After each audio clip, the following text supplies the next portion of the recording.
Seattle, Washington, March 1967. A room packed with 500 people. Bodies pressed against walls, sitting on window ledges, crammed in doorways. The air thick with sweat and rain-soaked clothes. Everyone watching one man, Bruce Lee. 26 years old, 135 pounds, teaching principles that are tearing apart everything traditional martial arts believes. And then the door slams open. A man in expensive black silk walks in. Traditional kung fu master, 40 years of training, face twisted with contempt. He walks straight through the crowd like Moses parting the sea, stops 10 feet from Bruce, and in front of 500 witnesses calls him a fraud, a disgrace, a charlatan who prostitutes sacred Chinese arts to unworthy Americans. The room freezes. Bruce doesn't flinch, doesn't raise his voice, just asks one question. "You want to fight me?" The master says yes, right now. No rules. Traditional challenge. Prove Bruce Lee is nothing.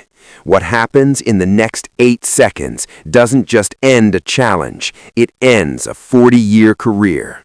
But what Bruce does after those 8 seconds, that's what changes everything. That's what gets retold in martial arts schools for the next 50 years. Because this isn't a story about winning a fight. It's a story about what you do after you win, and why that matters more than the fight itself. Seattle, 1967. The Jun Fan Gung Fu Academy sat on the second floor of a brick building in the University District, corner of 4th Avenue and Pike Street. You reached it by climbing a narrow wooden staircase. Each step creaked, groaned under weight. At the top, a simple door, hand-painted sign, black letters on white wood, Jun Fan Gung Fu. No fancy graphics, no mystical dragons, no promises of ancient secrets. Just the name. That's all it needed. Inside, the space was built for maybe 200 people. Hardwood floors, high ceilings, windows that fogged when bodies packed in too tight. On this particular Saturday afternoon in March, 500 people were crammed into that space. Students sitting cross-legged on the floor, others standing against walls, some squeezed into doorways, some perched on window ledges, every square foot occupied. Outside, Seattle rain hammered the windows, not the gentle kind, the Seattle kind that hangs in the air like wet wool, that soaks through jackets, that chills bone deep. Inside, the temperature was a furnace, humid, heavy, the smell of sweat and liniment oil, the medicinal stuff Bruce used on his knuckles after hours of hitting the wooden dummy. Someone had opened 2 windows, didn't help much. This was Bruce's open seminar, the one he held twice a year, where anyone could come, watch him teach, see what he called the style of no style, where skeptics could judge for themselves whether this Chinese immigrant revolutionizing martial arts was real or just selling mysticism to gullible Westerners. The room was split. Half his devoted students, people who'd trained with him for months, years, who believed. Half outsiders, traditionalists, skeptics, people who'd heard rumors and wanted proof. Bruce Lee stood at the front wearing simple black training pants and a white t-shirt, both soaked through with sweat. No shoes.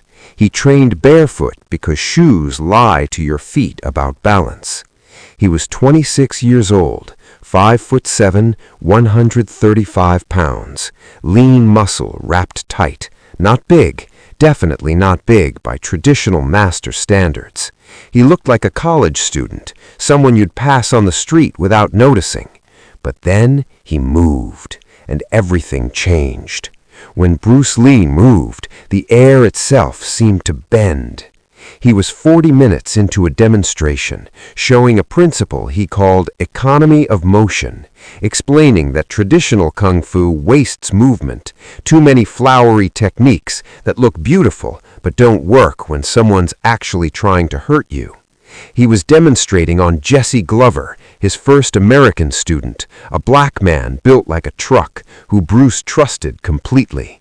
Bruce showed how a traditional horse stance telegraphs your intentions, how a crane stance leaves you vulnerable, how the fancy hand movements of classical kung fu give your opponent all the time in the world to counter.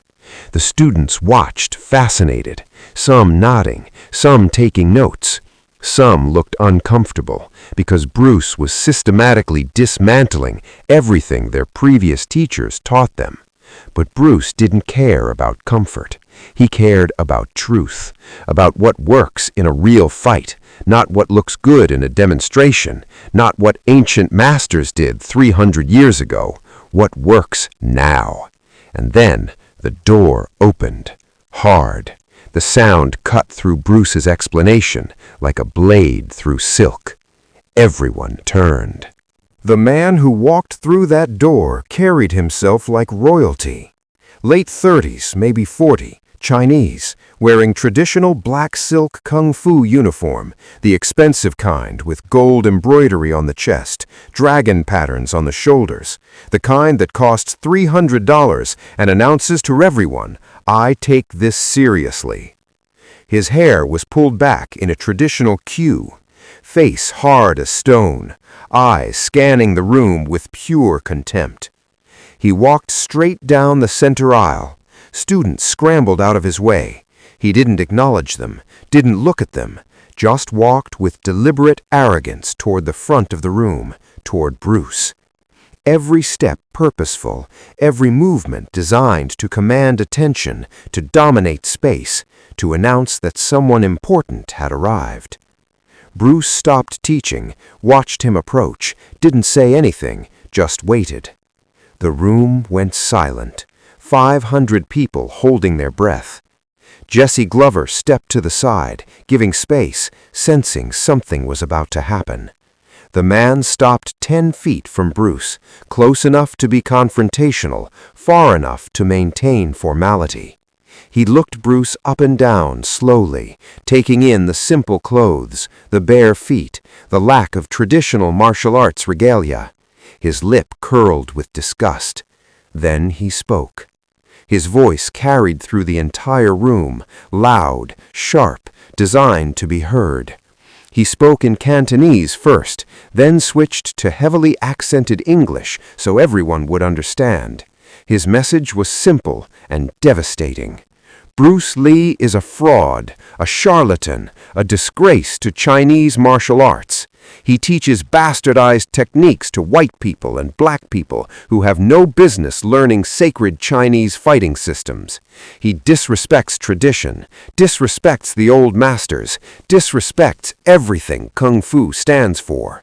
He is not a real martial artist. He is a performer, an actor playing pretend. And worst of all, he charges money to teach watered-down garbage to Americans who don't deserve to learn real Kung Fu. The room exploded, not with sound, with tension. You could feel it like electricity. Bruce's students looked angry, ready to defend their teacher. The outsiders looked fascinated. This was what they came for: drama, confrontation, proof one way or another. Jesse Glover's fists clenched, but he didn't move, because Bruce hadn't moved. And when Bruce doesn't move, everyone else freezes. Bruce let the words hang in the air, let them settle, let everyone hear them and feel them.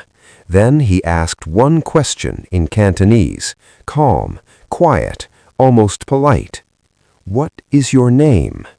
The man straightened, announced himself as Master Chen Zhao, direct lineage from the Shaolin Temple, 40 years of training, master of 5 traditional styles, guardian of authentic Chinese martial arts. He studied under masters whose names Bruce wouldn't dare speak aloud, masters who would be ashamed to see what Bruce had done, how he had prostituted their sacred art. Bruce nodded slowly, asked another question. "Why are you here?" Master Chen's face twisted with contempt.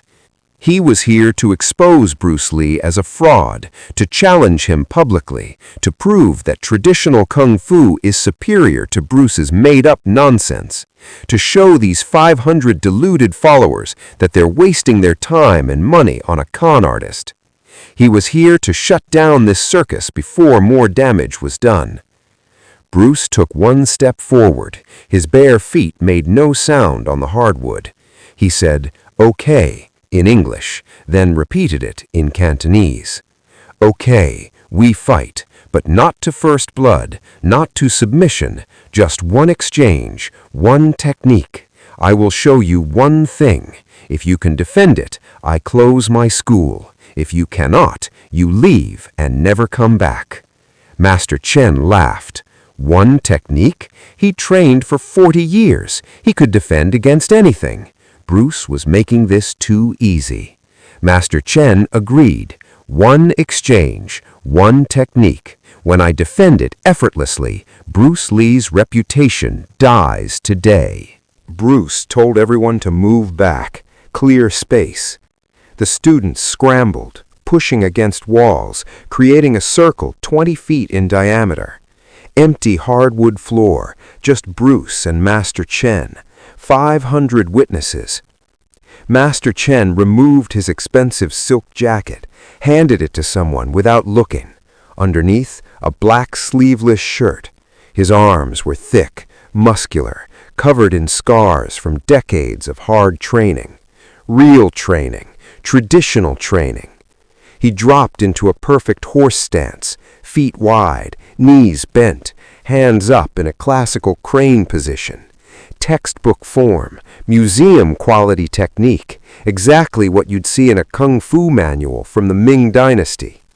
Bruce didn't take a stance, just stood normally, feet shoulder-width apart, hands relaxed at his sides, breathing normal, face calm. He looked like he was waiting for a bus. This infuriated Master Chen even more, the disrespect, the arrogance, the complete lack of traditional form. It proved everything he'd said. Bruce Lee didn't understand real martial arts. Bruce spoke calmly. "I will throw one punch, a straight lead to the solar plexus.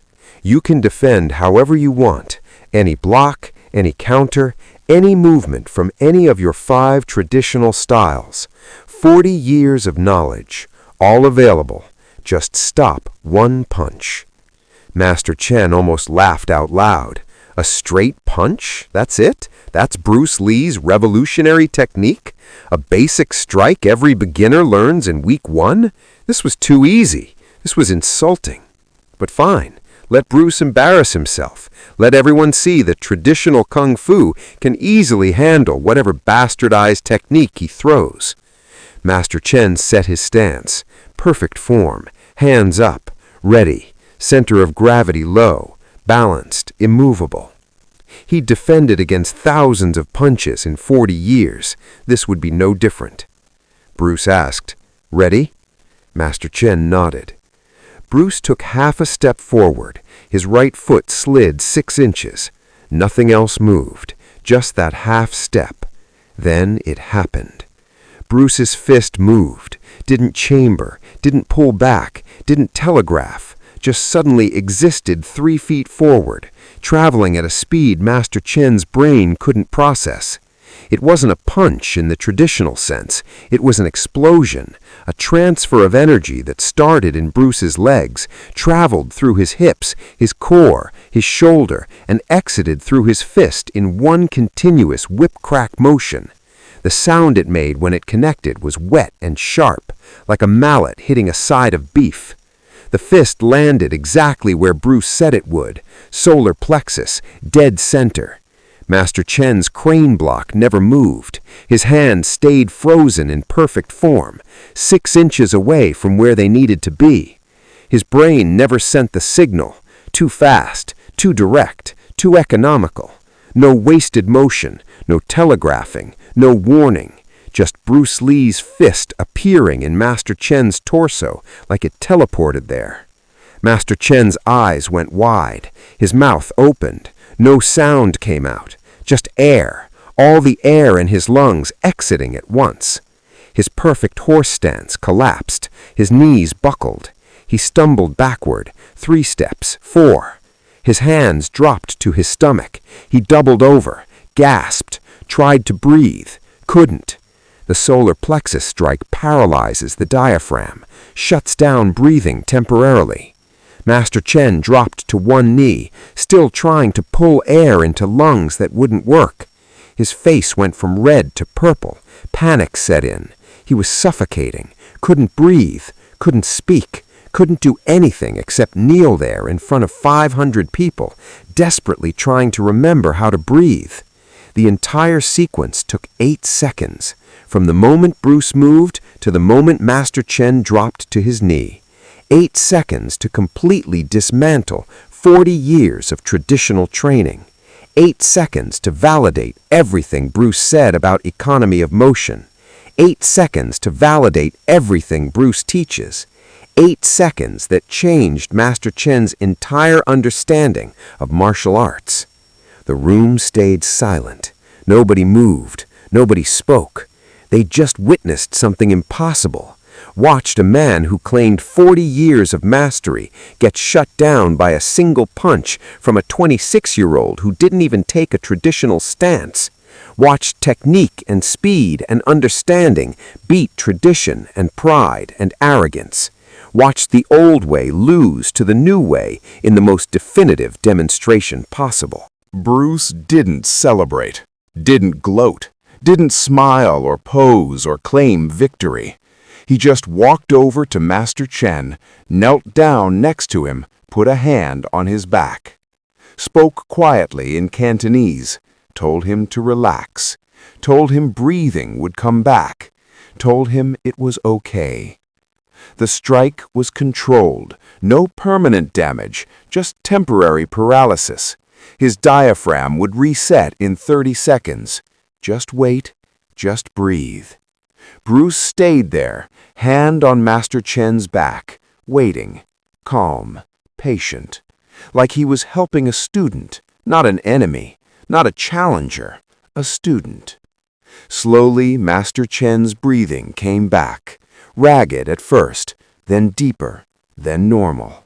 He stayed on his knee, head down, shaking, not from pain, from shock, from the realization of what just happened, from understanding how completely wrong he was about Bruce, about technique, about what matters in real combat.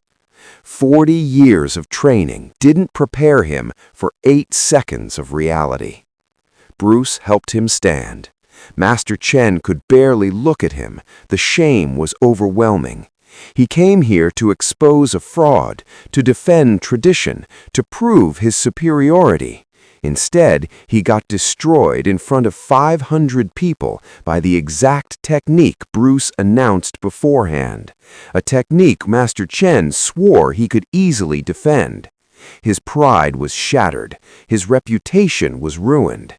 Everything he believed about himself and his training just got proven wrong in the most public way possible.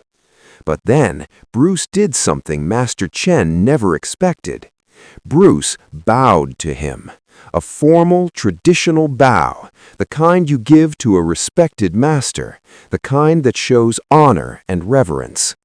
Master Chen stared in confusion. Bruce explained in Cantonese, loud enough for the Chinese speakers to hear, quiet enough to maintain some privacy. He said Master Chen's stance was perfect. His form was textbook.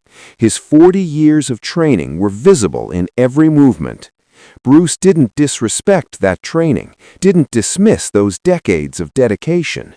What Bruce disagreed with was not the training itself, but the assumption that traditional form equals combat effectiveness.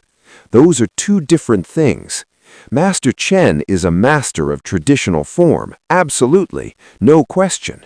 But form is not fighting. Fighting is about what works when someone is trying to hurt you, and what works is economy, speed, directness, efficiency. Not because tradition is bad, but because tradition wasn't designed for modern combat. It was designed for a different time, a different context, a different purpose. Bruce told Master Chen he was welcome to stay, to watch the rest of the seminar, to learn if he wanted, to ask questions, to challenge assumptions. Bruce didn't humiliate Master Chen to destroy him. He did it to teach him, to show him there's another way, a better way, a way that respects tradition while moving beyond it. Master Chen could hold on to his pride and leave in shame, or he could let go of his pride and stay to learn. The choice was his. Master Chen stood there for a long moment. 500 people watching, waiting to see what he'd do. His expensive silk jacket was still crumpled on the floor where someone dropped it. His reputation was destroyed. His challenge was lost. His entire worldview just got dismantled in 8 seconds. He could leave, should leave, save whatever face he had left. But then he looked at Bruce, really looked at him, saw not arrogance, not mockery, just a teacher offering knowledge, just a martial artist showing respect to another martial artist despite everything. Master Chen picked up his jacket, walked to the back of the room, sat down against the wall, cross-legged, hands on his knees, and stayed. For the next 2 hours he watched Bruce teach, watched him demonstrate, watched him explain economy of motion and broken rhythm and the principle of intercepting, watched everything he came here to mock and dismiss. And something shifted inside him, something cracked open, something that had been closed for 40 years. 3 weeks later, Master Chen showed up to Bruce's regular Thursday class, didn't announce himself, just walked in quietly, bowed to Bruce, asked if he could train. Bruce said yes. Master Chen trained with Bruce for the next 3 years, never said much, never bragged about his 40 years of training, just showed up, worked, learned, let go of tradition. Not because tradition was worthless, but because holding on to it was preventing him from growing. By 1970, Master Chen became one of Bruce's assistant instructors, teaching his own students the principles he once dismissed as fraud, teaching them that real mastery is not about defending tradition, it's about discovering truth. Years later, a reporter asked Master Chen about that day, about the challenge, about the 8 seconds that changed everything. Master Chen thought for a long time, then said, "Bruce Lee didn't beat me with a punch. Bruce Lee beat me with humility, with respect, with the grace to help me up after knocking me down, with the wisdom to teach instead of humiliate." He paused. "I came to that room to prove I was superior. I left that room knowing I was a beginner, and that realization saved my martial arts, saved my understanding, saved me." Bruce Lee built his philosophy on one principle: absorb what is useful, reject what is useless, add what is specifically your own. But that day, he taught something else: that breaking someone's pride is easy, building someone back up takes real strength, that winning a fight means nothing if you destroy the person you fought, that true mastery is not about proving you're better, it's about making everyone around you better. The story spread through the martial arts community, got retold in dojos and kwuns across America, got embellished and exaggerated and turned into legend. But the core stayed true. The day an arrogant master challenged Bruce Lee in front of 500 people, the day 8 seconds changed a 40-year career, the day tradition met evolution, and instead of destroying each other, they became stronger together. Bruce Lee never talked about that fight publicly, never bragged, never used it to promote himself. When students asked, he would say only this: "Fighting is easy. Any idiot can throw a punch. Teaching is hard. Making someone want to learn after you've beaten them, that's the real challenge.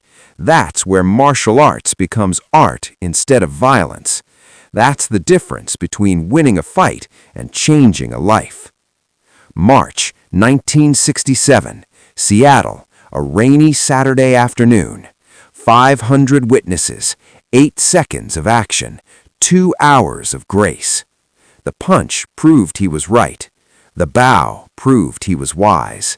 And 50 years later, we're still learning from both.